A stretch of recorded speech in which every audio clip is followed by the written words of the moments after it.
Hello, magandang gabi po. Welcome po sa Jesus Said Ministry Church. So, nawa ay nasa maayos po at nasa mabuti po kayong kalagayan sa gabing ito. Buksan ko lang ho yung electric fan, medyo mainit ng konti. Okay, welcome po sa ika-311 Wednesday midweek service. Dito po tayo sa Aklat ng Hukom. And every Sunday po, Gospel of Luke. Last week po ay nag-share si Brother Jimboy. Lord willing po, ako po ang magpapatuloy nito. Beginning verse 10, sa Lucas 13 verse 10. Sensya na po, medyo masakit po yung singaw ko. Ngayon po ay chapter 6 verse 1 to 14. The calling of Gideon by the Lord. So mga kapatid, ang Gideon po ay 3 chapters po. So let's study the Word of God. Let's pray. Yes, Ama, maraming salamat po. Pangunahan niyo po kami ng iyong mga salita. Sa tulong at gabay ng banal na Espiritu, maghari po ang kalooban mo. Masunod ang iyong mga panukala sa amin dito sa church at sa mga viewers. Nawa, sa pamamagitan ng banal na Espiritu ay pangusap po kayo sa pangapuso ng mga nanonood. Hindi lang po ito isang panoorin, Panginoon, sapagkat wala pong magandang eksena makikita po dito. Maliban sa mga salita na talaga nagpapalakas ng aming kaluluwa na ang Espiritu ang magabay sa mga salita mong pinagkakatiwala na marinig namin. Nawa Lord ay matuto kami, maunawa namin ang prinsipyo niyo at maisabuhay po namin ito. Salamat po Ama, tinataas ko ito sa ngalan ni Jesus na aming Panginoon. Amen. Amen. Okay. Okay, so Hukom chapter Aklat ng Hukom chapter 6.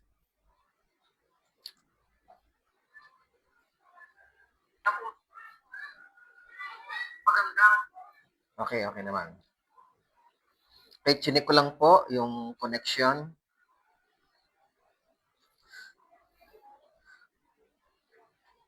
Okay.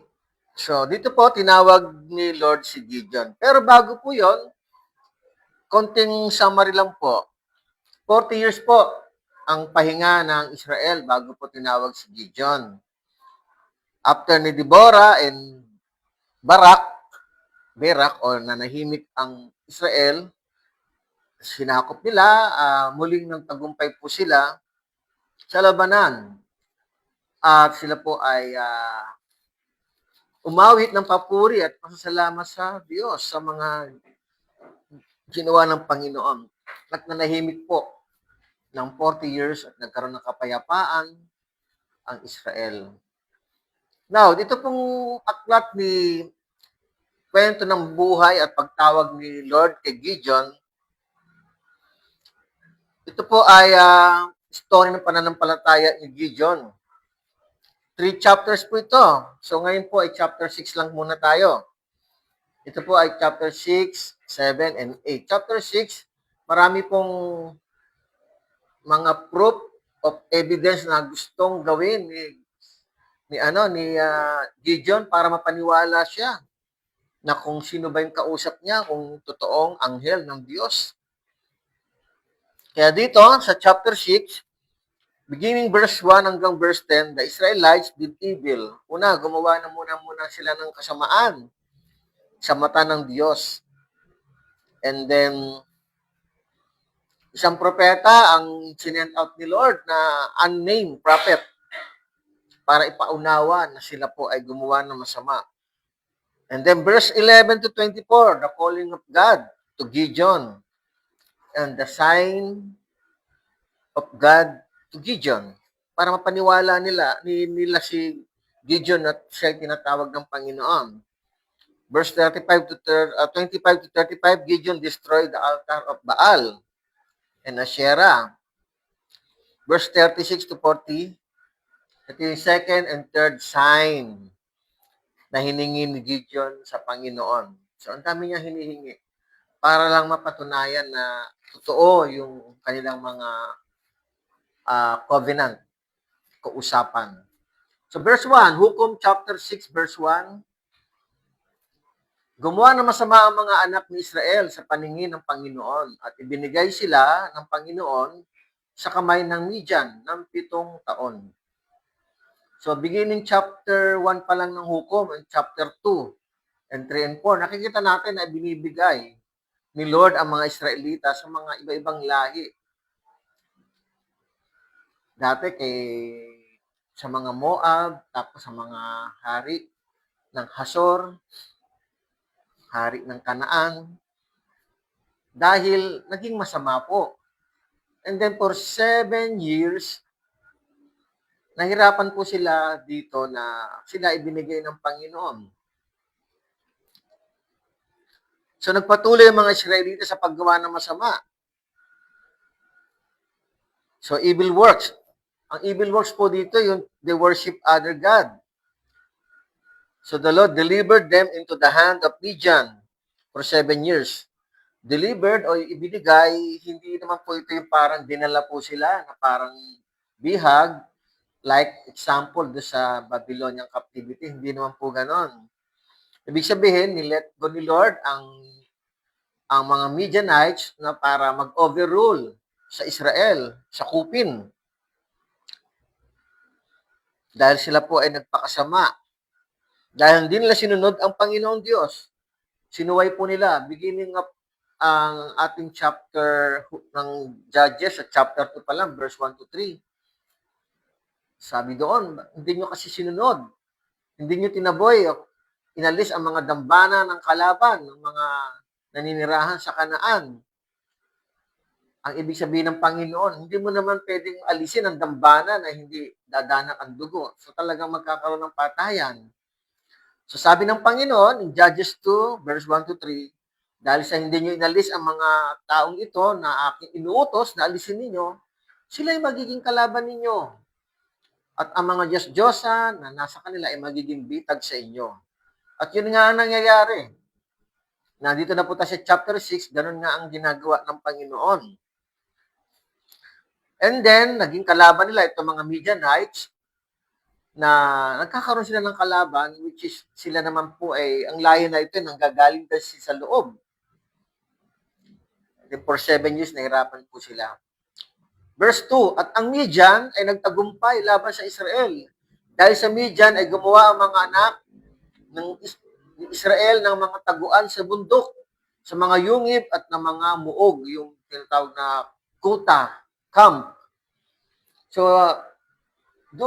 during the conquest of Canaan, makikita natin ang dami nagtakbuhan sa mga Mediterranean Sea, sa mga bundok, nung hinabol sila at pinatay ni Joshua ang mga kalaban.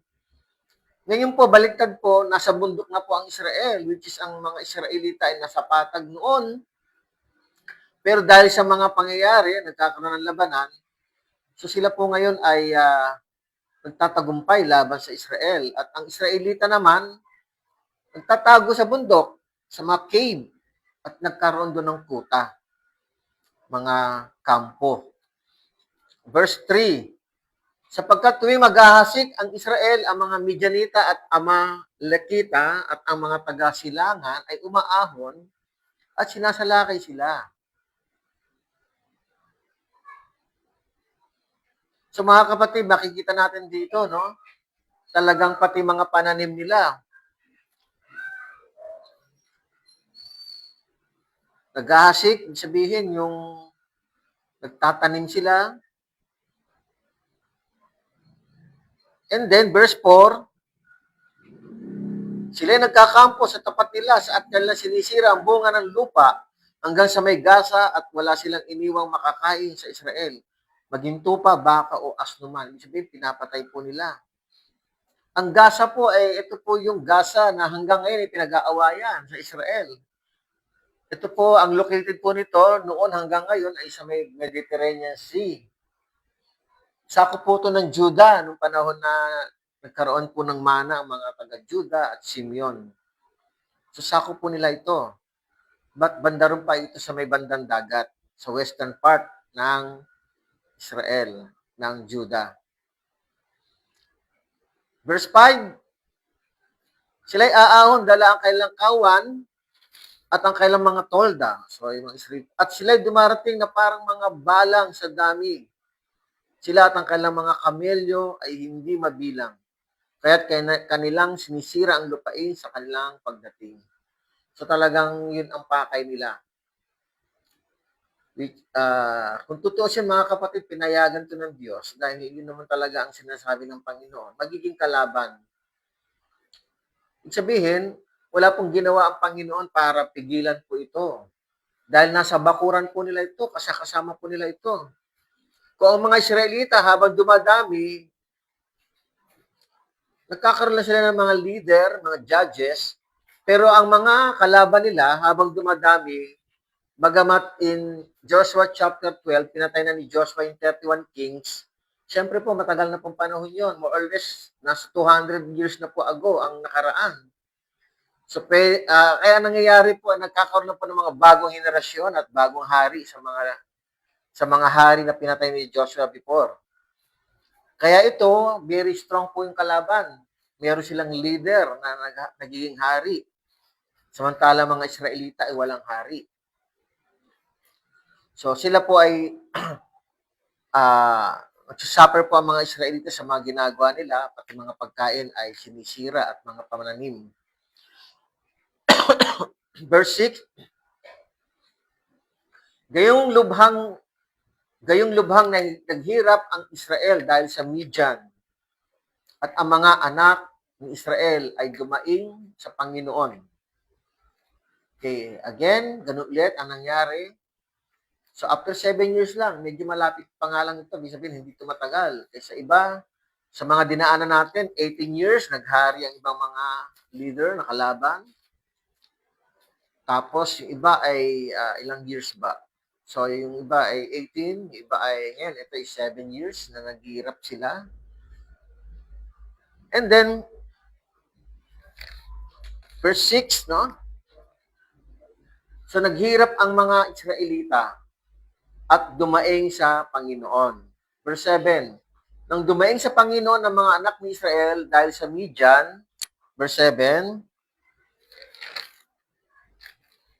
nagsugo ang Panginoon, verse 8, ng isang propeta sa mga anak ni Israel at kanya sinabi sa kanila, ganito ang sabi ng Panginoon Diyos ng Israel, kayo aking pinangunahan mula sa Egypto at inilabas ko kayo sa bahay ng pagkaalipin. So dito mga kapatid, ang paghihirap ng mga Israelita ay consequences po ng kanilang disobey. Nagpag-disobey sa Panginoon. In Deuteronomy 28, beginning verse 15, nakita natin doon hanggang verse 68, ang sabi ng Panginoon ay sumpa sa mga taong hindi tutupad sa kalooban ng Diyos. At pagpapala naman sa mga susunod. Nakadetalye po ito na sila ay gegerahin ng mga bansa, sila ay tatakbo, sila ay mamamatay, sila ay gagawing alipin. Nakadetalye po doon ito. But now, nagsugo ang Panginoon ng isang propeta. Ito po ay unnamed prophet. Wala pong pangalan yung propetang ito. Beginning verse 8 hanggang 10, magsasabi po ang propetang ito ng mga bagay na gusto ng Lord ipaalala ang mga nakaraang ginawa nila kung bakit sila nagdurusa. So, sabi po dito, isang propetang hindi kilala, isinugo ng Panginoong Diyos. In Old Testament books, mga kapatid, ginagamit is prophet or man of God do the same function sent by the Lord para magbigay ng mensahe. Madalas po nangyayari din po ito na hindi pinapangalanan. 1 Samuel 2 verse 27 to 36, the unnamed man of God was sent to high priest Eli. Ganun din po sa 1 King chapter 13 verse 1 to 10, God sent a man of God to King Jeroboam. 1 King 20 verse 13 to 22, God sent an unnamed prophet to King Ahab. 2 Chronicles 25 verse 7 to 9, and Naaman was sent to King Amaziah of Judah. Man of God, prophets, ginagamit ng Lord para sabihin yung mensahe niya, yung mga prophetic message ng Panginoon, messages, sinasabi, madalas, may mga tao na hindi pinapangalanan, but prophet ang binabanggit ng writer or son or man of God. So, hindi masyado importante sa Panginoon ang pangalan. Basta siya'y gumanap sa tawag at utos ng Panginoon, siya'y makikilala ng Diyos. Importante, kilala siya ng Diyos. Yun ang mahalaga, kahit hindi siya kilala ng tao. Sa panahon ngayon, minsan pa nga sa mga Facebook, ang dami mga nagpo-post ng mga saying, yung mga quotes, mga theory ng mga tao according kay blah blah blah, blah blah blah. Minsan yung mga tao yun, hindi na natin nakita. Nabuhay sila ng mga 15th, 16th century, 17th, 18th. But sila may pangalan. May pangalan po karamihan yung mga scholars na binabanggit. Pero ito, napakahalaga po kay Lord ng pagtugon.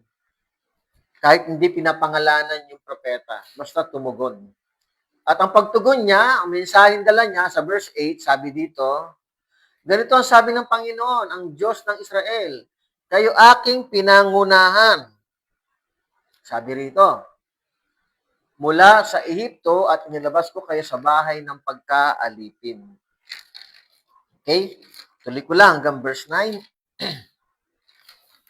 Iniligtas ko kayo sa kamay ng mga Ehipsyo at sa kamay ng lahat ng mga nagpapahirap sa inyo at aking pinalaya sila sa harap ninyo at ibinigay ko sa inyo ang kanilang lupain. So nagagamit po yung Ehipto. Ehipto is a country or nation. Ehipsyo ay yung mga mamamayan ng Egyptian. So, ang Panginoon po, no, ginagamit po nila lagi ito. Most of the time, actually many times, yung praise na out of Egypt or out of the hands of the Egyptian, or relatively more or less 56 or 70 times binanggit in Old Testament. 70 times. Out of Egypt, nalis ko kayo mula sa Ehipto. Out of the hands of the Egyptian, Ehipsyo. Lagi pinapaalala ito ng Panginoon sa kanila bilang big accomplishment ng Panginoon during the time of Moses. Ipinapaalala ito ni Lord para maunawaan nila ang kapangyarihan ng Diyos laban sa Egypt.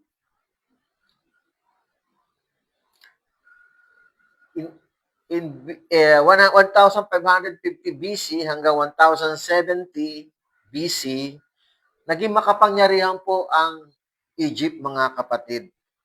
Nung panahon ni Moses, na-expose po yung kanilang strength, yung power. Since 1,500 years BC hanggang 1,100 years BC. Hanggang sa panahon ng Judges, hanggang sa panahon na ito na si Gideon ay tinatawag ng Panginoon dito. So, pinapaalala ng propeta na gaano kalakas ang Panginoong Diyos nung sila ay inalis sa pagkakaalipin ng mga Ehipsyo. So, the Egyptian have ito yung kailang kapangyarihan, no? Unmatched wealth. Hindi kayang pantayan ang kailang kayamanan because of the fertile Nile River Valley. Hindi po sila nagkakaroon ng gutom. Kung mapapansin niyo in Old Testament, panahon ni Abraham, nagkaroon ng gutom nung panahon noon.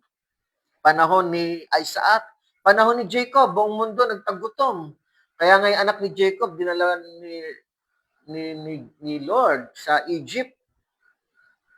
And then, bago pa magkaroon ng tagutom sa Egypt, naagapan po yun ng vision, ng prophecy ni Joseph.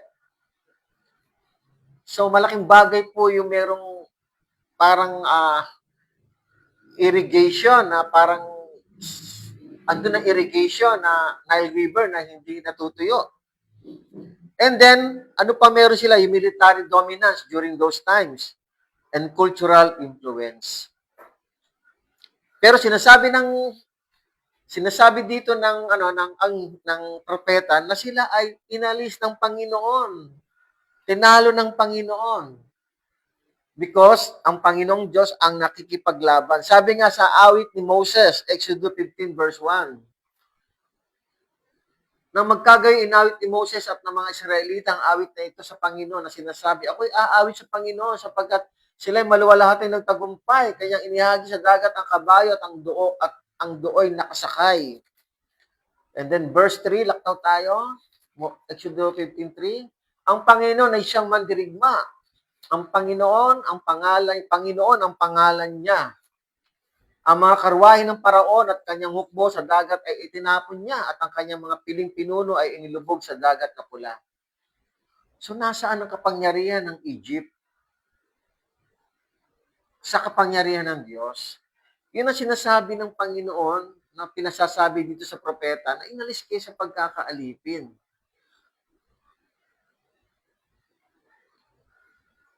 Para sinasabi rito, anong kapangyarihan ang meron ng Midianita, yung mga Midian, yung mga Amalekita, ay maliliit lang itong bayan o nation. Kung ang makapangyarihang bansa noon ng Egypt ay tinalo ng Panginoon, ano pa kaya itong mga ito? Pero bakit kayo nagkakaproblema? Bakit sila dumadaing? Bakit po sila dumadaing? Ano bang gusto sabihin ng propeta? Verse 10, tuloy lang natin. At sinabi ko sa inyo, ako ang Panginoon ninyong Diyos, huwag kayo magbibigay galang sa mga Diyos ng mga Amoreo. So ang utos ng Panginoon, huwag silang sasamba sa mga Diyos-Diyosa ng mga Amorites, Amoreo. Marami pa ho mga kapatid, Midianites, Amalekites, Moabites, na ang kailang lupain ay inyong tinatahanan. Ngunit hindi ninyo dininig ang aking tinig. So dito sinasabi ng Panginoon, hindi kasi kayo nakinig, hindi kasi kayo sumusunod. Marami pong tinig ang Panginoon na lumabas po sa mga aklat ni Moses sa Torah, na napakarami po. Kung tutusin, andun yung talagang halos yung full revelation ng Panginoon. Na hindi lang nire-reveal ni Moses, kundi ikinukwento ng book of Exodus, book of Deuteronomy, Numbers, and Leviticus. Hindi lang ikinukwento ng writer dito, kundi meron talagang portion na andun ang mga salita ng Diyos. Hindi kasi sila nakinig sa tinig ng Panginoon. Isa sa mga utos ng Panginoon, tignan natin Deuteronomy 13 verse 4. Sabi dito ng Diyos, kayo lalakad ayon sa Panginoong ninyong Diyos at matatapos sa Kanya. Tutupad ng Kanyang mga utos, susunod sa Kanyang tinig, maglilingkod sa Kanya at mananatili sa Kanya. Actually, buhay naman ang banal na kasulatan noon ang batas. Andun naman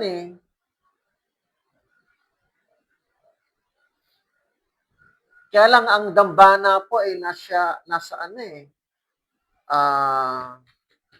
kalimutan ko yung lugar. Baka hindi sila pumupunta ron na parang sakop po ng lugar kung saan doon nakatira yung mga lahi ni Joshua.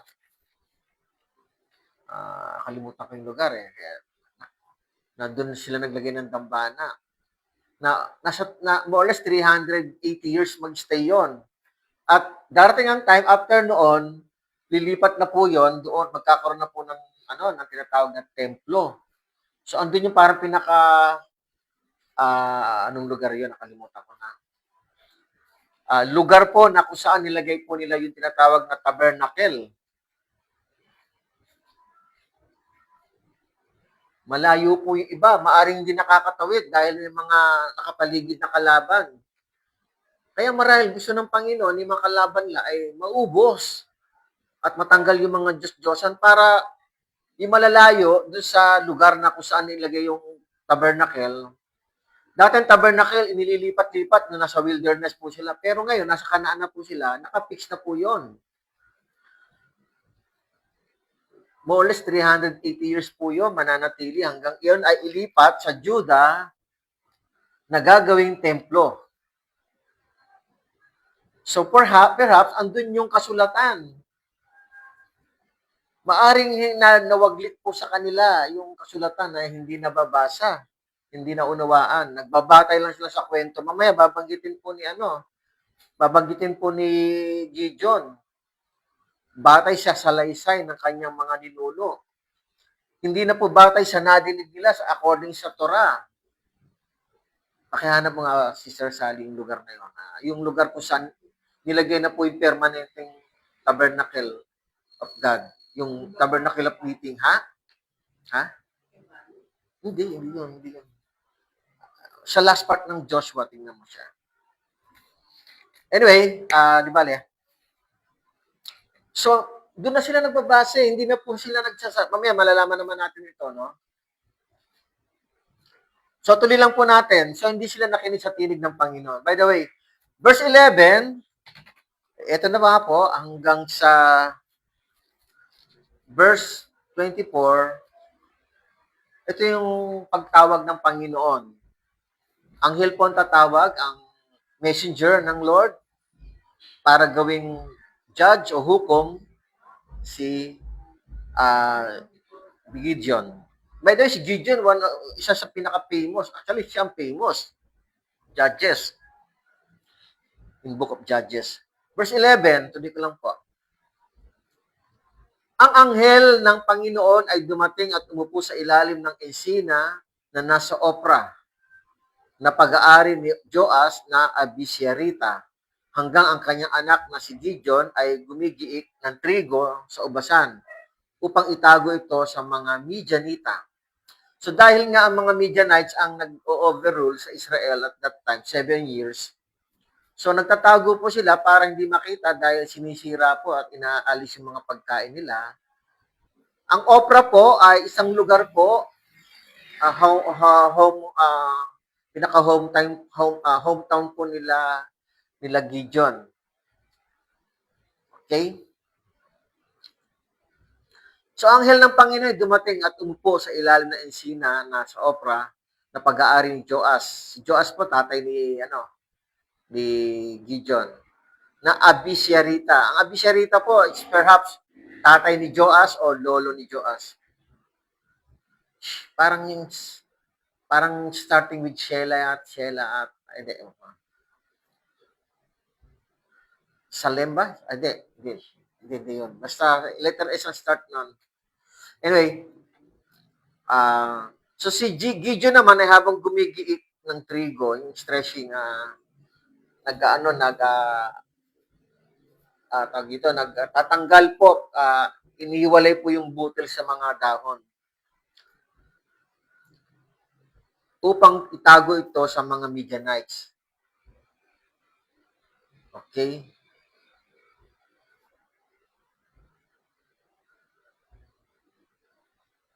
Okay. So verse 12, by the way, no, dito sinasabi dito na in New King James, yung puno na ensina is, in Opra is, ang ensina is terebinth tree. For example, in terebinth tree, ang mga anghel din ng Panginoon ay nagpakita kay Abraham dito sa puno na ensina, in Mamre naman. Ang puno na ensina or terebinth tree that's provide comforting shade and very prominent in those days and strong and durable from the sun and dry land. Ang height po niya ay tumataas na more or less ng 25 feet at makapal po yung kanyang trunk, malago po yung kanyang mga dahon. So dito nagpahinga muna, umupo muna yung anghel ng Panginoon. So verse 12, nagpakita ang anghel ng Panginoon sa kanya at sinabi sa kanya, ang Panginoon ay sumasayo, ikaw na magiting naman dirigma. Okay, the Lord is with you. So sabi ng anghel kay Gideon. The Lord is with you, mga kapatid. 3 times binanggit po sa Bible, mga kapatid. 2 times itong binanggit from angel to whom he talked, yung kasama o kausap niya. Una, ito, yung anghel ay nagpakita, kinausap si Gideon. Pangalawa, yung Luke 1:28, the angel Gabriel greets Mary, ang sabi kay Mary, the Lord is with you. And pangatlo, in 2 Chronicle chapter 15 verse 1 to 2, from Asarias to Asa. Hindi naman po anghel ang nagsabi. Tao lang. Sabi niya kay Asa, the Lord is with you. But from angel to whom he talked, yung kinakausap niya, ay dalawa lang po. Ito lang, tsaka yung kay Mary. The Lord is with you. So sabi niya, magiting na mandirigma, the warrior, the mighty man of valor. Ano ibig sabihin nito, mga kapatid, yung pagbating ito? Verse 13, sinabi ni Gideon sa kanya, subalit Ginoo, kung ang Panginoon ay kasama namin, the Lord is with you, sabi, kasama namin, bakit ang lahat ng ito ay sumapit sa amin?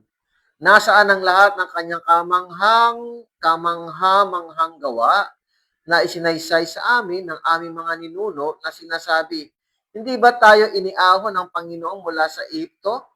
Ngunit ngayon, itinakwil kami ng Panginoon at ibinigay kami sa kamay ng Midian.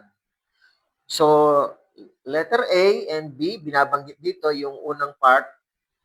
Sabi ni Gideon, kung nasa amin ang Panginoon, sabing ganon, kung nasa amin ang Panginoon, bakit ang lahat ng ito ay sumapit sa amin? So maraming tanong po.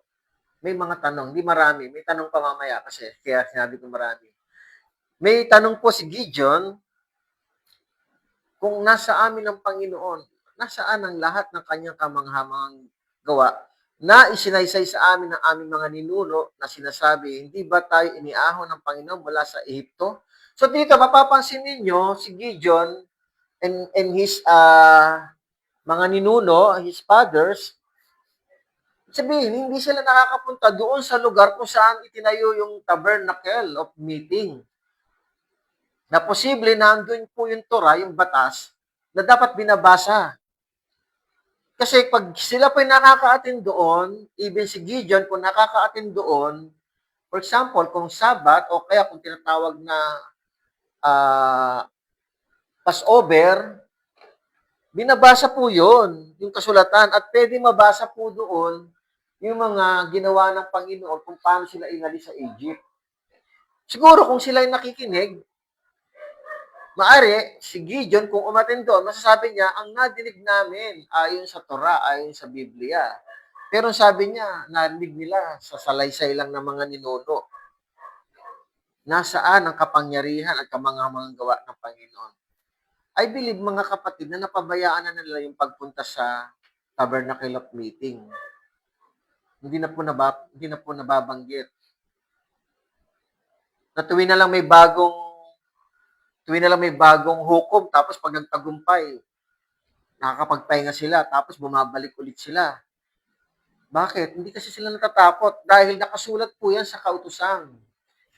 Mababasa po yan doon eh. Kung sila'y pupunta doon sa lugar kung saan itinayo yung Tabernacle of Meeting na fix na po yon, hanggang sa magpalit po, hanggang sa maging templo po ito. Now, mga kapatid,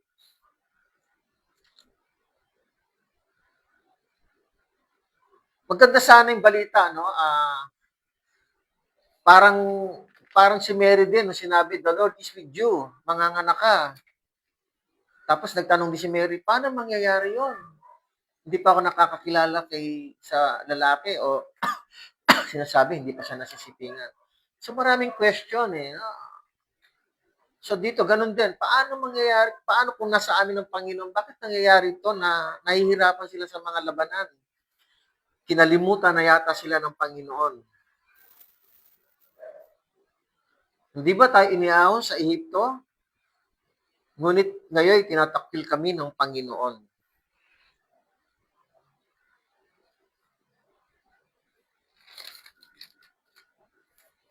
So, hinahanap ni Gideon ang kapangyarihan ng Diyos.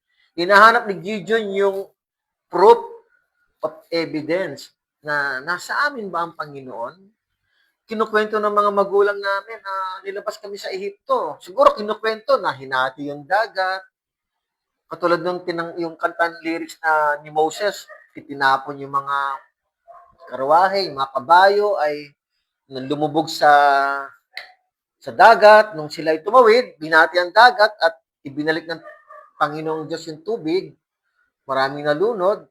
At yung mga namatay doon sa ikasampung salot ng mga panganay na anak ng tao, na Egyptian at anak ng hayop. Hindi po namatay ang sino mang panganay na anak ng mga Israelita.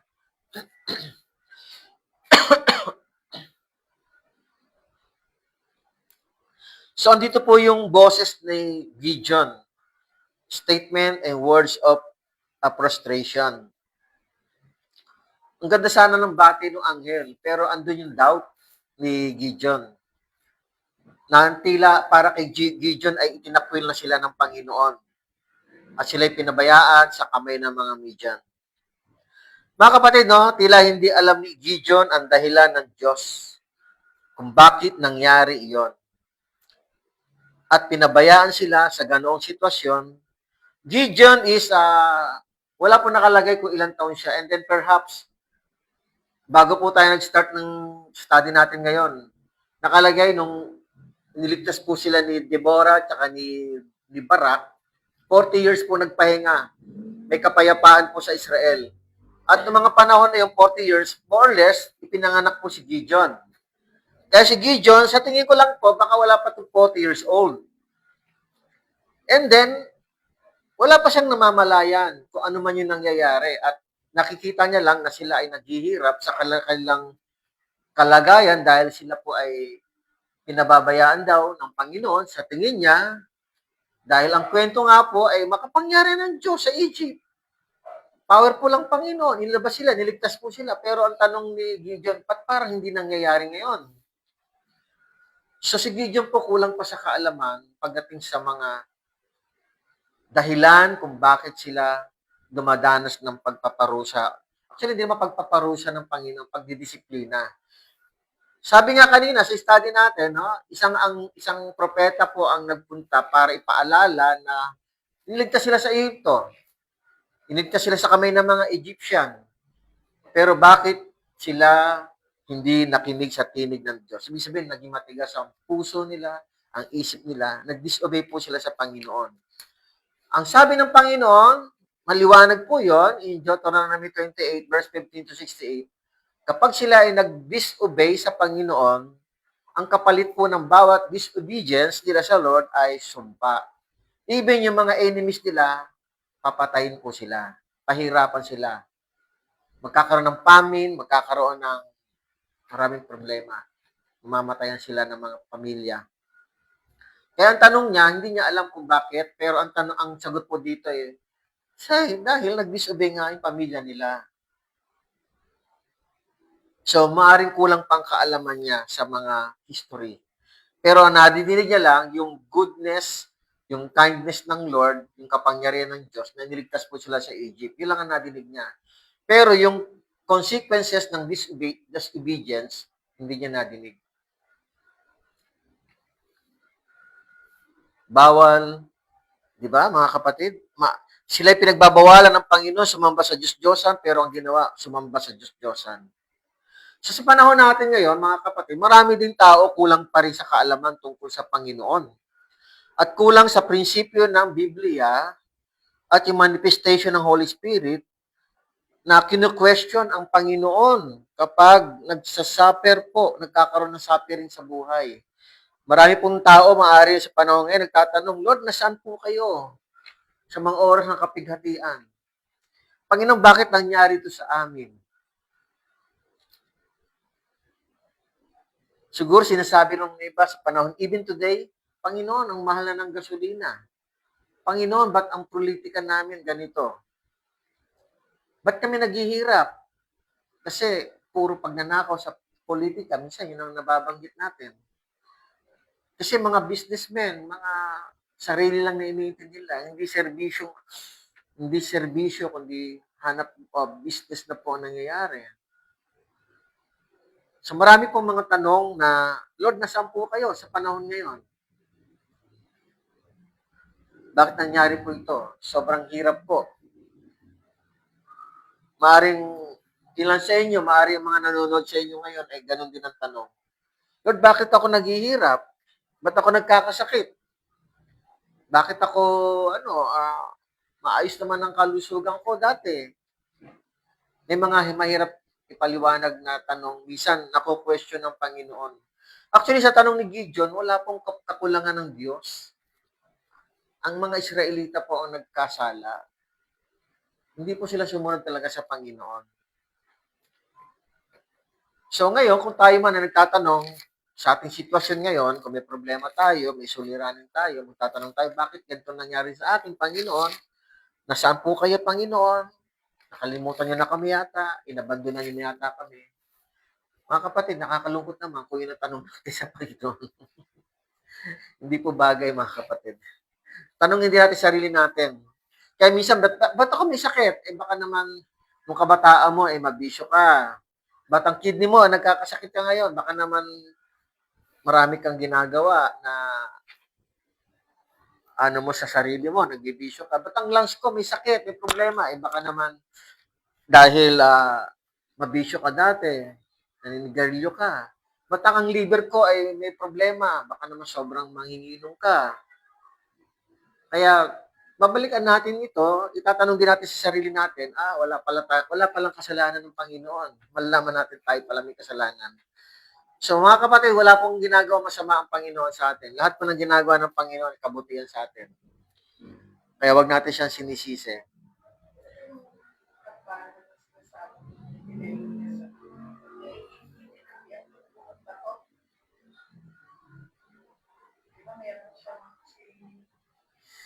Si Joshua yan? Saan? Ang chapter yan? Bungad pa lang yan. Hindi. Bungad pa lang yan. Kalimutan ko lang. Tignan mo rin sa first part ng Judges. Meron. Okay, di bale. Okay, di bale. Sige po. Ngayon, ang tanong dito, sasagutin kaya na anghel yon? Kasi may tanong si Gideon May tanong siya, meron siyang sentimiento. Verse 14, tingnan natin. At bumaling sa kanya ang Panginoon at sinabi, humayo ka sa kalakasan mong ito at iligtas mo ang Israel sa kamay ng Midian. Hindi ba kita isinusugo? Mga kapatid, hindi po sinagot ng anghel. Actually, yung nakalagay dito, Panginoon, anghel din po, siya po yung anghel, tinatawag din na representative ng Panginoon, messenger. So, ang boses niya po ay boses po ng Diyos, kahit po siya isang anghel na tagapagbalita lang, at pagtawag niya kay Gideon, hindi po sinagot nung anghel yung tanong na nasaan lahat ng kanyang kamanghamanghang gawa. So, nasaan yung tanong na nasaan? Yung tanong na, ngunit ngayon, tinakwil na kami ng Panginoon. Di ba tayo inahon ng Panginoon mula sa Ehipto? So, tanong niya, di ba inahon tayo mula sa Ehipto? Para bang pwede sagutin ng anghel? Yes, tama.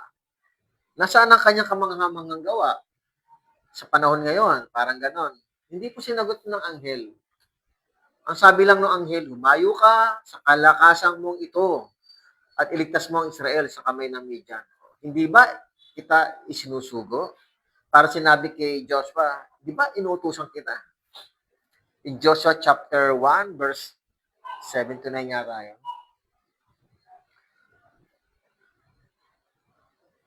Okay, verse 15. Sinabi niya sa kanya, ngunit Ginoo, ito po, second question po ito ni Gideon. Ngunit Ginoo, paano ko maililigtas ang Israel? Ang aking angkan, yung clan niya, ang pinakamahina sa Manases. At ako ang pinakahamak sa sambahayan ng aking ama. By the way, ang clan na anak ni Manase ay si Semnakir, si Gilead, Si Abisher. Ito po si Abisher, kaya kung tawagin po si Joas, ay Joas na Abisherita. So si Abisher po, maaring siya po yung lolo ni Gideon at saka tatay ni Joas. So ang founder ng clan po ay si Abisher. At after ni Abisher, si Joas, and then after ni Joas, si Gideon. So ngayon, tanong ni Gideon, paano ka maililigtas sa Israel? Ang angkan namin ng pinakamahina sa Manases. Actually, ang Manases po, malaking tribe po ito dahil nahati po ito. Yung iba nasa Transjordan, yung half of Manasseh. Yung isa ay yung kalahati ay nasa loob ng Kanaan. So maaari, ang sinasabi niya ay nasa loob ng Kanaan. Kaya siguro tingin niya maliit sila, pero nahati lang po sila. So yun ang sinasabi niya. So mahina raw ang kanila at siya naman ang pinakahamak. Minsan minsan ang tao po ay pag pinipili ng Diyos, minsan may mga takot. Actually, takot po ito. Example din ni Moses dito, nung tinawag po siya ni Lord. In Exodus chapter 4, verse 10, sabi ni Moses, Panginoon, hindi po ako magaling magsalita. Mabagal po ako at tumid po ako, ang dila ko. Parang utalo yata ang ibig sabihin nun. Nagalit ang Panginoon, ang haba-haba ng instruction ni Lord, biglang nung i-appoint na si Moses, Panginoon, iba na lang utusan mo. Natakot po si Moses. Bakit po natakot si Moses? Nakatingin siya kay Paraon, yung kapangyarihan ni Paraon. Ganon din to si Gideon. Bakit siya natakot? Nakatingin po siya sa mga makapangyarihan na Midianites at yung mga Amalekites. At tinignan niya yung kanyang sariling napakaliit lang ng tribe niya, clan niya. Pero, sabi rito ng Panginoon, verse 16, sinabi ng Panginoon sa kanya, yung angel, subalit ako'y makakasama mo at iyong ibubuwal ang mga Midianita, bawat isa sa kanila. Okay, subalit sabi ng anghel, ako'y makakasama mo at iyong ibubuwal ang mga Midianita, bawat isa sa kanila. Naalala ko po nung si Lord ay in-appoint si Deborah, na nagka-counseling si Deborah bilang judge po siya sa isang puno rin, sa ilalim na puno. So tinawag po siya at tinawag niya si Barak. Binigyan ng instruction ni Deborah si Barak. Shechem, yon. Okay. Thank you, Sister Sally. Ang Shechem po ay, yung kanina po, kasi kayo napanahin na. Ang Shechem po, doon na inilagay yung permanenteng tabernacle of meeting. Ang utos po doon, pupunta po sila doon tuwing may mga pista. Kasi para na rin pong templo po ito. Pero wala pa, tabernacle pa lang. Temporary, tent pa lang to na nagkaroon daw to ng mga masonry works, yung perimeter naging, kaya tumagal po to ng 300 years pa. Pupunta po sila ron. Pero dahil nga po ang mga kalaban nila, paano sila makakatawid, maglalakbay? Madadaanan nila yung kalaban nila. Kaya nga ang utos ng Panginoon, alisin talaga para maliwanag po sila, makakapunta po sila doon, makakapagpuri po sila ron, makakapag-offer po sila ron ng tupa kambing pagdating ng Passover, pero wala Anyway, tuloy ko lang po. Ano ulit? Nakalimutan ko. Shechem. Shechem. Lugar ng Shechem. Lugar din yan ni Joshua. So verse 16, sabi ng Lord, samahan kita. Ibubuwal mo ang mga Midianites. Ako'y makakasama mo. So para maalis yung takot ni Gideon, sasamahan siya ng Panginoon. Sasamahan siya ng mga anghel ng Panginoon. So meron siyang doubt. Ito yung pangalawang tanong niya. Question niya. May pagkatakot po si Gideon pa, mga kapatid. Nakatingin pa rin siya sa kalaban. Hindi doon sa kausap. Hindi siya, parang Nagda-doubt pa rin siya talaga. The Lord is with Gideon in the battle. Mga kapatid, ito rin yung praise na ginamit po ni Lord kay Joshua, how to conquer the Canaan. No, nagtagumpay po si Joshua rito dahil kasama niya ang Panginoon. Aklat ng Josue, chapter 1, verse 9. Maalala lang natin, hindi ba inutusan kita? Kanina binabanggit nga kanina rito kay Gideon, hindi ba kita isinusugo? So dito naman inutusan kita. Ikaw ay magpakalakas, sabi ni Lord kay Joshua, at magpakatapang na mabuti, huwag kang matakot, ni manlupaypay, sapagkat ang Panginoon mong Diyos ay kasama mo, saan ka man pumaroon. Saan ka man pumaroon. So ngayon dito, unti-unti na po na nagkakaroon ng development ng faith ni Gideon. Pero, marami pa po siyang tatanungin dito. 2 tanong, and then 3 signs pahihingin niya rito. But anyway, verse 17 to 21, ito naman po yung sign. Unang sign na hiningi ni Gideon para patunayan niya kung sino po yung kausap niya. Kung totoo ba to na anghel, na Panginoon, kasi wala pa siya makita eh. So verse 17, at sinabi niya sa kanya, kung nakatagpo ko ngayon ng biyaya sa iyong paningin, sabi dito, ay bigyan mo ako ng isang tanda, sign, na ikaw nga ang nakikipag-usap sa akin, yung Panginoon. Verse 18, huwag kang umalis dito hanggang sa ako'y dumating sa iyo. At ilabas ko ang aking kaloob at ilapag ko sa harap mo. At kanya sinabi, ako'y maghihintay hanggang sa ikaw ay bumalik, sabi ng anghel, no, ay Panginoon. Verse 19, kaya si Gideon ay pumasok sa kanyang bahay at naghanda ng isang batang kambing ng mga munting tinapay na walang pampalsa at ng isang epang harina. Inilagay niya ang karne sa isang basket at kanyang inilagay ang sabaw sa isang palayok at dinala ang mga ito sa kanya sa ilalim ng isina at inihain ng mga ito. Verse 20, at sinabi ng anghel ng Diyos sa kanya, kunin mo ang karne at ang mga munting tinapay na walang pampalsa at ipatong mo sa batong ito at ibuhos mo rito ang sabaw. At gayon ang ginawa niya.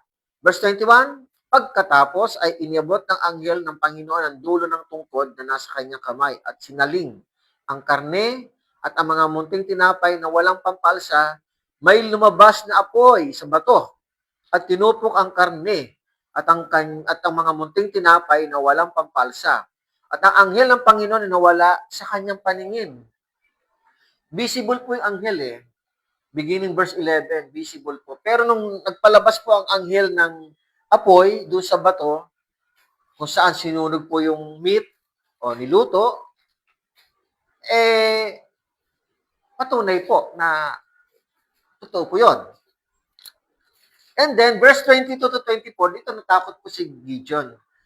Nalaman ni Gideon na iyon ang anghel. So, na-confirm sa kanya. At sinabi ni Gideon, tulungan mo ako, Panginoong Diyos, sapagat akin nakita ang anghel ng Panginoon ng mukhaan.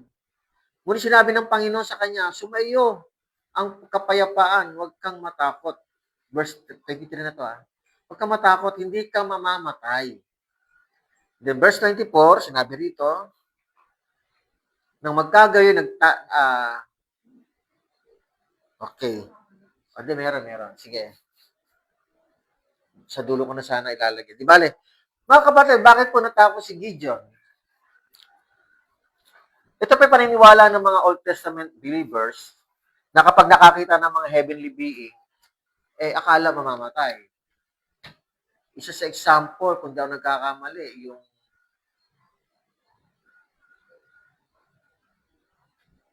si Hannah. Hindi ako nagkakamali, no? Si Hannah yata yun. Nanay ni Samuel. Mga kapatid, no, ito pinakamalapit na batayan kung bakit parang natatakot sila pag nakakita sila ng heavenly being. Si Moses po, gusto niya makita yung glory ng Panginoon. In Exodus 33 verse 19 to 20, o 18 to 20, gusto niya makita ang glory ng Panginoon. Gusto niya makita ng face-to-face ang mukha ng Diyos. Sabi ni Lord sa kanya, magpapakita ako ng magagandang bagay sa iyo, kabutihan sa iyo. Pero sabi niya sa verse 20, Exodus, Ngunit kanya sinabi, hindi mo maaari makita ang aking mukha sapagkat hindi ako maaari makita ng tao at siya'y mabubuhay. Ang glory ng Lord, kapag nakita ng tao, sigurado patay na po siya noon. Dahil ang tao po'y makasalanan, so hindi niya pwede makita ang matuwid, sinless, glory, banal na mukha ng Diyos. Kaya nga ang Diyos, inutusan niya ang anghel para yun ang magkaroon ng intervention sa tao. Kasi ang anghel po ang design ng anghel po ay pwedeng maging heavenly being, at the same time, pwede siyang mag-incarnate na tao. Yun po ang ano ng anghel, mga kapatid, yung design ng Lord sa kanya, nature niya. Now, verse 24. Nang magkagayoy, nagtayo roon si Gideon ng isang dambana sa Panginoon. Nagtayo ng dambana sa Panginoon. At tinawag iyon na ang Panginoon ang kapayapaan. Hanggang sa araw ito, yun ay nakatayo pa rin sa Opera ng mga Abizarita. Opera ng mga Abizarita is a place, hometown po ni Gideon. Ibig sabihin ng Abizarita, lugar po yun ng lolo. Lahi niya, angkan niya, clan niya. Sa atin, ganun din mga kapatid. Dati po, noong mga 18th century, 18th century, tama, siguro, mga ganun, 18th or 19th century, isang bayan po ay parang kilala po siya sa isang pangalan at siya po ang mga anak niya, apo niya, so ang pangalan na yun ay ipapangalan sa lugar. Lahi ng lugar na yon, para bang kaya nga ang pangalan ng mga bayan natin, yung mga pangalan po na pinapangalan, lalo sa probinsya, ibig sabihin, kilala po yung taong iyon. Kapag ang pangalan ng bayan na yon, ang pangalan ng barangay na yon, nakapangalan sa tao, ibig sabihin, maaring ng taong yun ay taga roon, ang lahi nun ay puro taga roon. Parang katulad dito, si Abisharita na perhaps lolo ni Gideon. So sabi dito, nagtayo siya ng altar. The Lord is peace. Ang title po ng altar, ang Panginoon ay kapayapaan. So ngayon ay ano na siya, medyo ilan yung nangyari, ilan yung ginawa niya, 2 questions and 1 sign. Mamaya may 2 sign pa. And chapter 7 may another sign pa. Na verse 25 to 35, ito naman yung giniba ni Gideon yung altar Baal. Diyos-Diyosan ng tatay niya. So, sige lang po. Diretso lang po tayo. Verse 25. Tapusin lang natin itong buong chapter. Nang gabing iyon, sinabi ng Panginoon sa kanya, kunin mo ang toro ng iyong ama. Ang ikalawang toro na may 7 taong gulang, ibagsak mo ang dambana ni Baal na pag-aari ng iyong ama at putulin mo ang sagradong poste na katabi niyon. Okay. So dito mga kapatid, patunay lang po na talaga, even yung tatay ni Gideon na si Joas, ay gumawa ng dambana. Umanib sa mga Diyos ng mga dayuhan o yung Diyos ng mga kalaban nila. Nagkaroon siya ng dambana. Which is ang utos ng Panginoon, Exodus chapter 20, verse 4 to 5, yung ikatlong utos ng Panginoon na huwag kang gagawa ng mga dambana na magkakaroon ka nito sa iyong harapan, sa buhay o sa bahay. At sa verse 5, huwag kang sasamba. Huwag kang magkakaroon, huwag kang nito, kahit na anuman, huwag kang sasamba sa mga Diyos-Diyosan. So ngayon, sinasabi rito, kunin mo ang toro ng iyong ama, ang ikalawang toro. Ikalawang toro, hindi ko sure kung ang ibig sabihin. Kasi kung ang tatay niya ay nagsasaka, during those times, mga kapatid, ang magsasaka po ay dalawa pong toro ang ginagamit, 2 baka, magkatuwang. So siguro, isa doon ay 7 years old na, medyo malakas na, para ibagsak yung poste. Ang poste dito, si Asherah po, ibig sabihin at yung Baal, yung Diyos ang Baal ng tatay niya, ibabagsak po. So dito, meron na pong utos yung anghel, ang Panginoon. Dahil po, nanalig na po tawag dito, si Gideon. Medyo may konti na siyang faith, pero mamaya meron pa rin siya sign. So dito, nag-utos na siya, alam na nung anghel na susunod po si Gideon. So, aalisin po yung mga poste na yon. So, siguro, ang tanong dito yung rebulto ng tatay niya, maliwanag po na itong mga Israelita ay sumuway sa Diyos. Maliwanag po yon. Dahil nga utos ng Panginoon, ang lahat ng anak ni Jacob, ibig yung mga descendants sila, ay huwag magkakaroon ng mga Diyos-Diyosan. So maliwanag po, ang tatay po ni Gideon ay mayroong Diyos-Diyosan. Parang si Jesse. Jesse ba yun? Tatay ni Abraham. Inalis ni Lord si Abraham dahil may Diyos-Diyosan si Jesse. At siya ay dinala ng Panginoon para mag-invest ang Panginoon ng kanyang ang pananampalataya ay invest niya pagtitiwala niya kay Abraham. So kanina nagtanong si Gideon, bakit sila nagkakaroon ng sufferings kung ang Panginoon ay makapangyarihan, naglabas sila sa Ehipto, parang tinakwil sila, nasaan yung kapangyarihan na yon. So yung sinasabi ko sa inyo na kulang pa sa kaalaman si Gideon, ang mga dahilan po ay ito. Hindi niya namamalayan, ang tatay niya pala ay lumalabag na sa kalooban ng Diyos. Ito yung dahilan. Kaya sila nagkakaroon ng kapahamakan. Nadadami po ang iba. Dahil karamihan po ng mga Israelita ay gumawa na rin ng Diyos-Diyosan. Nakisamba sila sa mga Diyos ng ibang lahi na pinakaayaw ng Panginoon. Kaya na nga, binanggit nga kanina, di ba? Nung propeta sa verse 10, sinasabi ko sa inyo, ako ang Panginoon ng Diyos. Huwag kayong magbibigay galang sa mga Diyos ng mga Amoreyo na ang kailang lupain ay inyong tinatahanan, ngunit hindi ninyo idininig ang aking tinig. Sabing gumagalang, sumasamba sila sa mga Diyos-Diyosan ng mga Amoreyo. Ito na rin po yun, si Baal, si Asherah. Anyway, sige po, diretso lang po tayo. So, pinagigiba ito ng Panginoon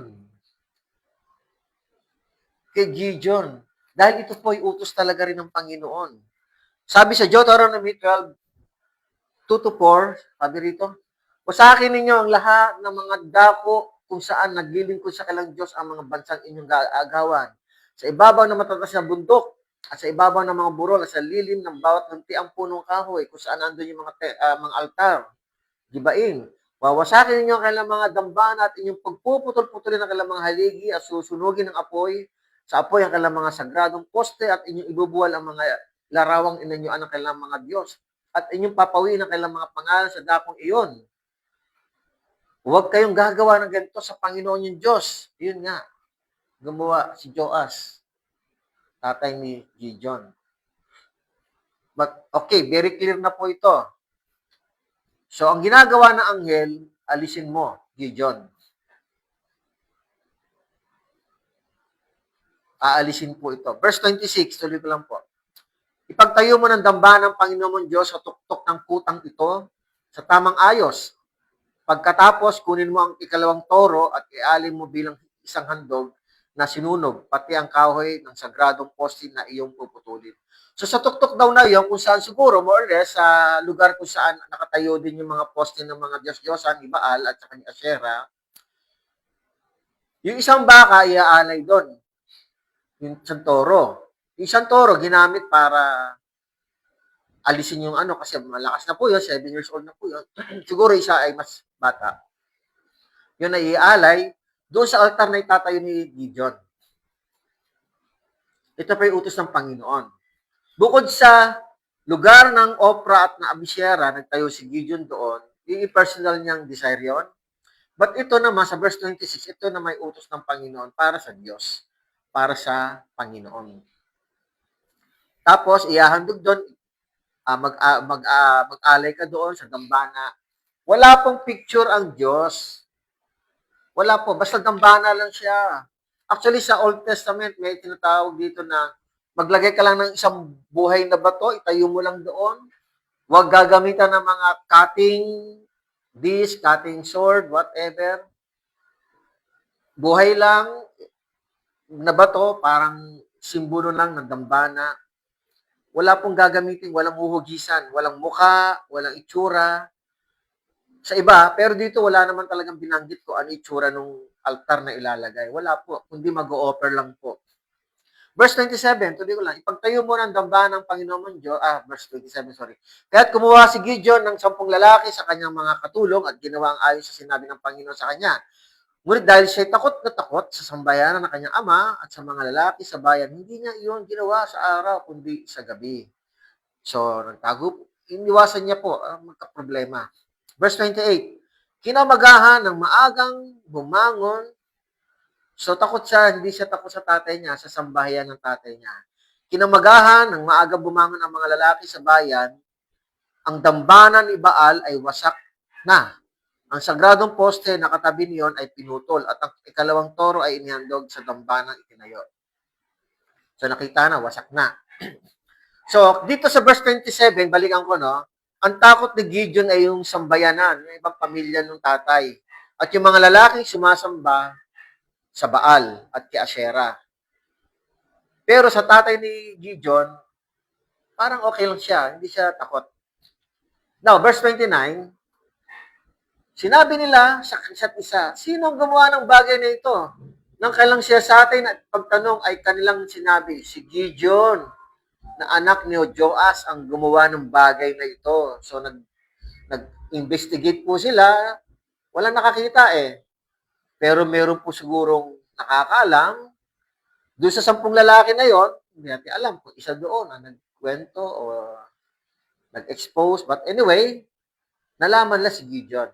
Verse 30, na magkagayo sinabi ng mga taong bayan kay Joas, ilabas mo ang iyong anak upang siya'y mamatay, sapagkat kanyang winasak ang dambana ni Baal at kanyang pinutol ang sagradong poste na katabi niyon. Verse 31, ito ang reaction ng tatay ni Gideon. Ito po, ngunit sinabi ni Joas sa lahat ng nakatayong laban sa kanya, naging kalaban niya na po yung dati niya kakampi kasi hindi naman niya alam to, hindi naman niya utos to. Ipaglalaban ba ninyo si Baal? Sabi ng tatay ni Gideon. O ipagtatanggol ba ninyo siya? Sino mang magtanggol sa kanya ay papatayin sa kinaumagahan. Ibig sabihin, pinanigan ni Joas yung anak niya kaysa mga relihiyon na dati niyang na sinasamahan niya. So, nalagay ko nga rito blood is thicker than religion. Marami po sa panahon ngayon, minsan, nagkakaiwahiwalay ang pamilya because of religion. Well, sinabi naman ni Jesus yan. Di ba? Actually, parang in Matthew, binanggit doon, dumating ako, hindi para sa kapayapaan, kundi division. Dahil sa tabak. And in Book of Luke, binanggit ko pa sa teaching na dahil naman sa apoy, magkakaroon division. Ama, laban sa kanya anak. Anak, laban sa kapatid ng tatay at nanay. Karoon division. Pero dito nagkaroon division din. Na dati si Joas ay sumasamba kay Baal. Ngayon ay hindi niya ipinagtanggol yung mga kasama niya sumasamba kay Baal. Ang ipinagtanggol niya ay anak niya. Kaya sabi niya, sino mang magtanggol sa kanya ay papatayin sa kinaumagahan. Tapos ito sinabi niya ni Joas, kung siya'y Diyos, si Baal, hayaan ninyong ipagtanggol niya ang kanyang sarili sapagkat ibinitsak ang kanyang dambana. So sinasabi ni Joas, kung buhay ang Diyos, kumilos siya, pagtanggol niya ang kanyang sarili. So sinasabi yon. Pero siya, sinasabi niya, wag nilang gagawin na saktan yung anak niya, parang ganon. Sino man magtanggol sa kanya, no? Sabi dito, no? Magtanggol kay Baal, tapos papatayin nila si Gideon, sabi niya, papatayin kinaumagahan. Sabihin, nakikipagpatayan pa yung tatay ni Joas. Verse 32. But anyway, no, tingnan natin. Dito, no, natutuwa akong malaman itong mga ganitong bagay, no. Ipinagtanggol ng tatay yung anak. Ako pa naniniwala na kapag sa loob ng bahay, okay, minsan di nagkakasundo, magulang, tatay, anak. Pero kapag dumating ang isang pagkakataon na hindi inaasahan na may mga kalaban ng anak, at lalo na kung hindi makatuwiran ang mangyayari, kahit magkalaban ng tatay at ang anak, nangingibabaw yung relasyon, yung dugo pa rin. Ipinagtatanggol ng tatay ang anak. Kahit nagkakasala ang anak, mga kapatid. Si Joas ay mabuting ama kay Gideon. Actually, si Gideon parang hindi naman takot sa tatay niya, no? Pero kasi siguro, very parang maayos na buhay. So the same way din mga kapatid, no, ako naniniwala na even in our relationship sa ating ama, kahit po tayo nagkakaroon ng kasalanan sa ating Diyos, sumusuway tayo. Once na inaapi tayo ni Satan, nagre-react ang Diyos. Si Satan na po yun eh. Nagre-react ang Diyos. What happened to Saul o Saulo, na dating Saulo, naging Pablo? Nag-react po ang Panginoon nung inuusig niya yung mga Kristiyano sa Damascus. Nag-flash yung mukha, yung harapan ni Saulo at nabulag siya for 3 days. So sabi ng Panginoon sa kanya, ni Jesus, bakit mo ako inuusig? Saulo, Saulo, ba't mo ako inuusig? Samantalang sinasabi doon, ang inuusig ni Pablo ay yung mga Kristiyano. But naapektuhan si Jesus. Sabi ni Jesus kay Saulo, Saulo, Saulo, bakit mo ako inuusig? Sabi ni Lord, bakit mo ako inuusig? Hindi sinabi ni Jesus, bakit mo inuusig yung mga Kristiyano? Yung mga naniniwala sa akin. Si Jesus po yun, naapektuhan po siya. Nararamdaman ni Jesus yung suffering ng mga Kristiyano kapag may umuusig. And even the Lord, even our God the Father, kapag may umuusig sa kanyang anak, nararamdaman din ng Panginoon Diyos yung pagtatanggol. Sabi nga ng awit 68 verse 20, mga kapatid, ang Diyos sa amin ay Diyos ng kaligtasan. Tulad ni Joas, ililigtas ang kanyang anak. At sa Diyos, sa Panginoon, sa Kanya ang pagtakas mula sa kamatayan. So the same way din, ako at kayo, mga kapatid, kung kayo ay sumusunod sa kalooban ng Diyos at mayroong mga sufferings, may persecution, laban lang po, mga kapatid, naapektuhan si Jesus. Ibig sabihin, pagtatanggol ka ng Panginoon. Okay, verse 32. Lapit na tayo. Kaya ng araw na iyon, si Gideon ay tinawag na Jerubbaal, na ang ibig sabihin ay magsanggalang sa Baal laban sa kanya, sapagkat binagsak niya ang kanyang dambana. Na magkagayo lahat ng mga Midian, ibig sabihin walang gumalaw kay Gideon. Na magkagayo lahat ng mga Midianita, mga Amalekita at mga taga-silangan ay nagpulong at pagtawid sa Jordan ay nagkampo sila sa libis ng Jezreel. So ibig sabihin, binansagan lang si Gideon na Jerubbaal, no? Na magsanggalang na kalaban ni Baal. So, and then, the same time din, nagpulong na, nagkaroon na ng parang nagbabalak na po ang mga Midianites at Amalekites. Verse 34. By the way, yung mga umuusig kay Gideon, maaring sila yung mga lahi na ito na kasama po ni Joas, ibang lahi na sumasamba sa kalaban, sa Diyos-Diyosan din. Verse 34, ngunit lumukob ang Espiritu ng Panginoon kay Gideon at hinipan niya ang trumpeta at ang mga Abisherita ay tinawag upang sumunod sa kanya. Yung Abisherita yung kanyang clan, lahi niya.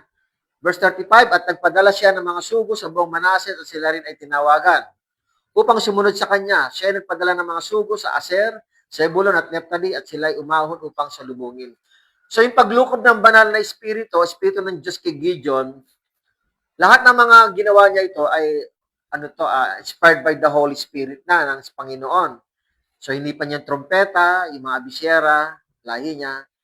Even yung mga Manases, maari order to ng angel, ng Holy Spirit, at yung mga anak ni Aser, Zebulon at Naphtali, maaring utos na rin ng Panginoon. Now, verse 36 to 40, madalian lang po ito, last part na po ito ng section. Para ma-confirm pa rin po ni Gideon, hindi pa rin siya natapos magkaroon ng confirmation. Ha? Sabi dito sa verse 37, naghumingi pa rin siya ng dalawang sign. Sabi dito, pagkatapos sinabi ni Gideon, verse 36, sorry, ni Gideon, pagkatapos sinabi ni Gideon sa Diyos, ito pa, kung iyong ililigtas ang Israel sa pamagitan ng aking kamay, gaya ng iyong sinabi, ilagay ko, verse 37, ilalagay ko ang isang balahibo ng tupa sa giikam. Kung magkaroon ng hamog sa balat lamang at maging tuyo ang buong lupa, ay malalaman ko nga na iyong iligtas ang Israel sa pamagitan ng aking kamay. Gaya ng iyong sinabi. Verse 38, at gayon nga nangyari, kinaumagahan nang siya'y maagang bumangon at pigaan ng balat, nakapiga siya ng hamog sa balahibo ng tupa sa sapat na mapuno ang tubig ang isang mangkok. Yun ang first sign, konfirmado. Naniwala si Gideon, pero hindi pa rin siya natapos. Verse 39, sinabi ni Gideon sa Diyos, huwag mag-alab ang iyong galit laban sa akin, hayaan mo magsalita ako ng minsan pa. Ipasubok mo sa akin minsan pa sa pamagitan ng balahibo. Tuyuin mo ngayon ang balahibo lamang at sa buong lupa ay magkaroon ng hamog, baliktad naman. Verse 40, gayon nga ang ginawa ng Diyos ng gabing iyon, sapagat ang balat lamang ang tuyo at nagkaroon ng hamog sa buong lupa. So, sa verse 1, okay. Saan ba siya nag-start? Beginning verse 13 hanggang 40, si Gideon ay humingi ng proof of evidence. Una, nasaan ang Lord? Nag-doubt siya. Nasaan na? Pinabayaan na kami. Nung kinausap siya ng anghel at siya'y tumugon, humingi ang Israel ng tulong sa Panginoon para sa Amalekita at mga Midianites na kumaalipin sa mga Israel. Tinawag ng Panginoon si Gideon. No? And then si Gideon naman, mga kapatid, meron po siyang 5 bagay. Una, 2 tanong na kailangan sagutin, pero hindi sinagot yung una. Yung pangalawa, sinagot. Yung unang tanong, nasaan ang Lord? So, humingi po siya ng proof of evidence before he believe and obey. Pangalawang tanong, maliit lang yung lahi namin. Verse 5, Hukom chapter 6, verse 15 o 16. Subalit, 6:15 to 16, sabi ni Gideon, maliit lang yung clan ko, yung angkang ko, pinakamahina kami. At pinakahamak pa ako sa tatay ko, sa mga magkakapatid. Tapos, pinipili mo, parang gano'n, no? Pero sabi ng anghel, ako'y kasama mo sa labanan, ibubuwal kita. So, 2 tanong, yung una sinagot, may doubt, yung una, hindi sinagot, yung nasaan ng Panginoon na nagligtas sa Egypt sa pagkakaalipin, hindi sinagot yon. Pero, yun ay isang tanong na kailangan na may sagot, pero hindi niya sinagot ng anghel. Pangalawa, inutusan na siya. And then, sinasabi rito na ikaw ang magiging tagapagligtas sa Israel. And then, sabi ng Gideon, maliit lang yung angkan niya. So, 2 tanong para magkaroon ng proof of evidence. And then 3 signs. Again, proof of evidence na naman to na ang kausap niya ba ay anghel o hindi. So, yung unang sign, yung pagkain at sabaw, biglang nagkaroon ng apoy sa bato, nawala yung anghel, so naniwala po siya, nagtayo siya ng altar sa lugar po ng ng Abisera sa Opera. So pangalawang sign ulit, yung balahibo naman, di ba? Verse 37 to 40. Magkakaroon ng hamog yung balahibo at yung lupa ay tuyo. Nangyari yung kinabukasan. Tapos, kinabukasan naman, nag-request siya hanggang sa gabi na matuyo naman yung balahibo at yung lupa naman na magkaroon ng hamog. Nangyari po yun.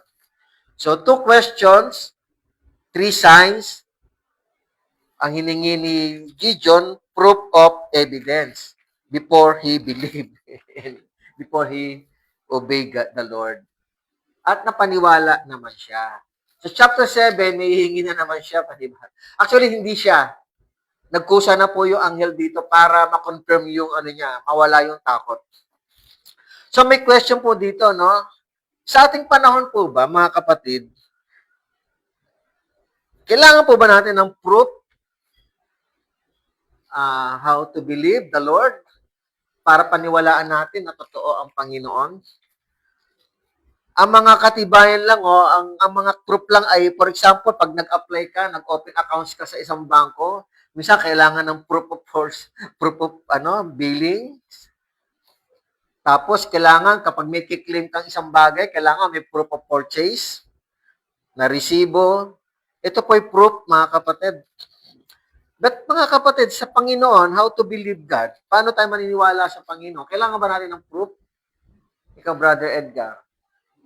Kailangan ba ng proof para maniwala kay Lord, kay Jesus? Hindi na kailangan. Wala sino man nakakita sa atin, even yung lolo ng lolo ko, wala nakakita sa mga pangyayari kay Jesus. Ang totoo lang. So si Gideon, marami siyang tanong, no? Pero okay lang po 'yon. Kasi hindi niya makita yung liwanag ng Lord sa kabila ng lahat ng ng mga nangyari. So we have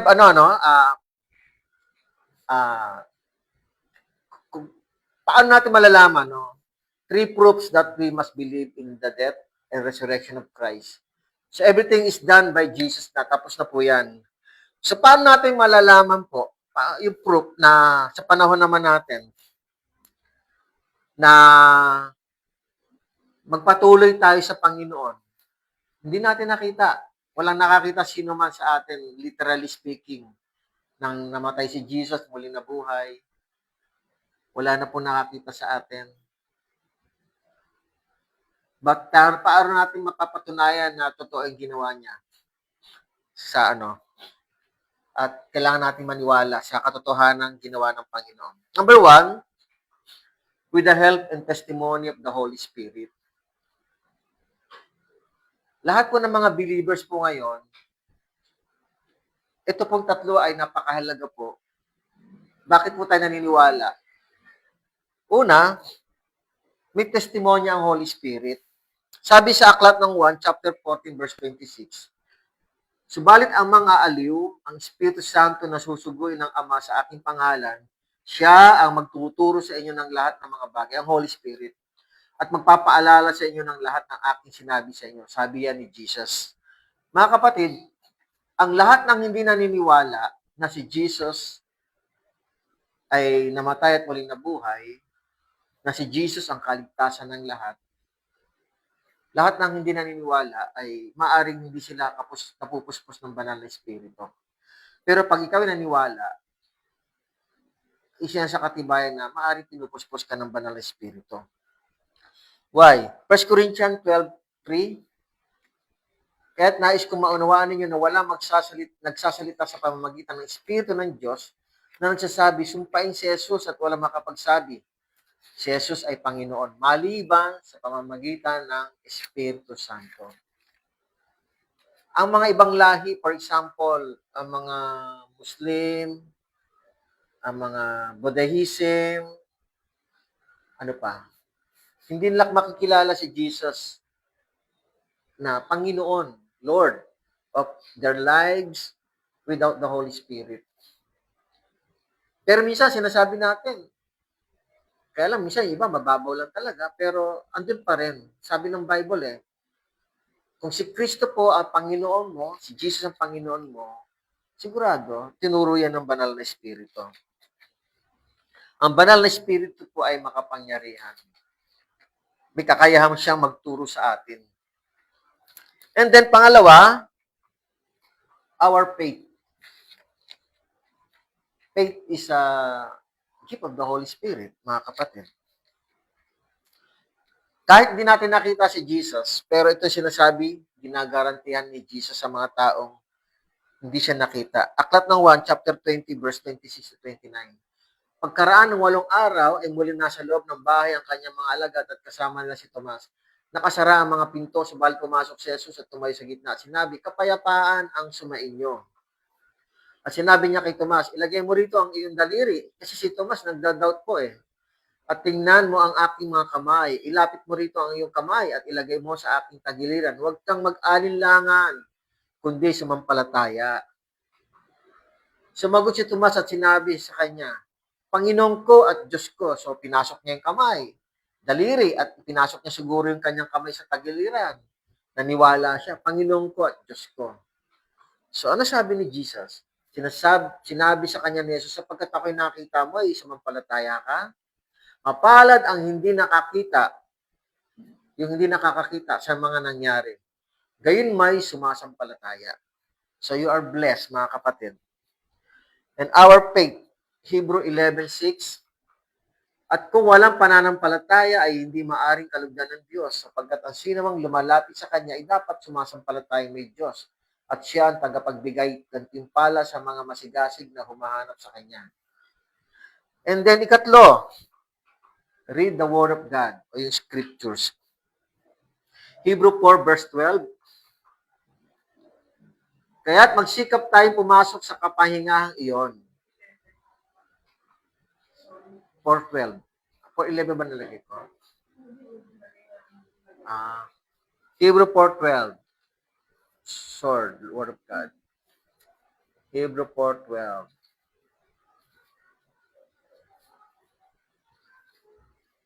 Lapit na po, pasensya na po. Sapagkat ang salita ng Diyos ay buhay, mabisa, at higit na matalas kaysa alinman tabak na may dalawang talim, salita ng Diyos. At tumatagos hanggang sa pinaghihiwalayan ng kaluluwa at espiritu ng mga kasukasuan at ng utak sa buto at may kakayahang kumilala ng mga pag-iisip at mga hangarin ng puso. Yung Word of God.